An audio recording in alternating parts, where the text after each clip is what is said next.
এটা জায়েজ নেই। যারা এগুলো করছেন এটা বন্ধ করেন না। দিনের কোন শিক্ষা নেওয়ার জন্য, তালিম নেওয়ার জন্য বসে আছেন সেটা আলাদা।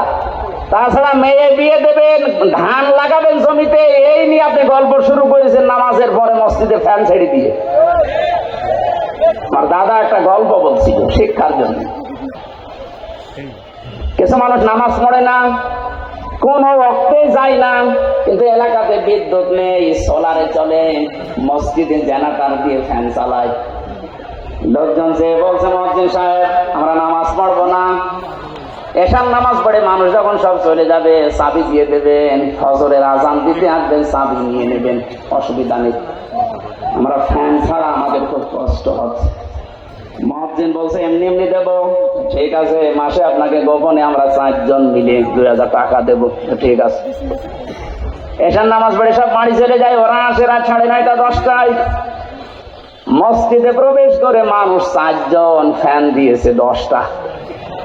ফ্যানের নিচে যাদের ঘুমানোর অভ্যাস নেই, ওরা যদি একবার ফ্যান পায় ঘুমাবে না মরে যাবে? এমন ঘুম। একবার ফজরের সময় মুয়াজ্জিন এসেছে, আজান দেবে, যেই লাইট দিয়েছে দেখেন নাউজুবিল্লাহ কারো কাপড় ঠিক নেই, ওদের মাঝখানে দাঁড়িয়ে চিল্লানি দিয়েছে মসজিদে থাকা জায়েজ নেই। রাত রাত করে ওটা বলছে মুয়াজ্জিন সাহেব কি ফতোয়া দিলেন, মসজিদে থাকা জায়েজ নেই মানে? হ্যাঁ,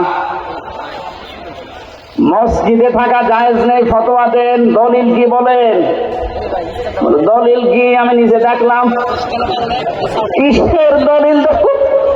কোন দলিল লাগবে না, বিনা দলিলে হারাম। নামাজ শেষ হওয়ার পর আপনি কোন কারণে আল্লাহর ঘরে বসে বসে সময় কাটাবেন, কি দায়িত্ব আপনার? এই জন্য আল্লাহ আয়াত নাযিল করে জানালেন নামাজ শেষ, ছড়িয়ে যা, ছিটিয়ে পড়।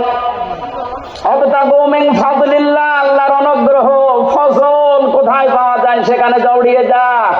এই যে ফজল মানে রিজিক, ফজল মানে এখানে মসজিদ থেকে বের হওয়ার সময় মানুষ দেখবেন বলে আল্লাহুম্মা ইন্নী আসআলুকা মিন ফাদলিকা, হে আল্লাহ আমি তোমার কাছে চাই ফজল, অনুগ্রহ, রিজিক। কিন্তু শব্দের দিকে খেয়াল করলে যেটা দেখা যাচ্ছে, আল্লাহ কিন্তু নামাজের আগে ওয়াজকুরুল্লাহ দেননি, যে নামাজ পড়তে গেলে আল্লাহর জিকির বেশি বেশি কর নেই। কর্মজীবনে যে, বাস্তব জীবনে যে, প্র্যাকটিক্যাল লাইফে যেন আপনি আল্লাহর জিকির, আল্লাহর স্মরণ মসজিদের চাইতেও বেশি করেন। এই জন্য ওয়াজকুরুল্লাহ কাসীরা দিয়েছেন। আয়াতের দ্বিতীয় অংশটুকু আমাদের দেশে আজ 100% কায়েম করা লাগবে। মসজিদে গেলে মানুষ আল্লাহকে কম বেশি ডাকে বা ডাকবে, এটা স্বাভাবিক, কিন্তু কর্মজীবনে যে অধিকাংশ মানুষ আমরা ভুলে যাই। কুষ্টিয়ার বড় বাজারে একবার তেল কিনতে গিয়ে একবার দেখি একটা লোক তেল মেপে দিচ্ছে, আর ওই যে কি দিয়ে মেপে দিত, কোটা দিয়ে, প্রত্যেকটা একটু করে কম দেয়, কিছু বললাম না। ওই লোকটা যখন চলে গেল, কাছে গিয়ে বললাম মুরব্বী মাথায় টুপি দিয়ে আপনি একই কাজ করলেন, এ কাজ করা আপনার ঠিক হয়েছে? কিছু কথা বলার পরে আমার ধমক দিয়ে বলছে বেশি বোঝো। টুপিটা খুলে ফেলে দিল, পকেট থেকে একটা সাদা টুপি বের করে বলছে এটা আমার নামাজ পড়া টুপি, আর এটা তেল বেচা টুপি। কোথায় আছে? আমি শুধু হাসির জন্য বলছি না, বাস্তবতা এইটাই।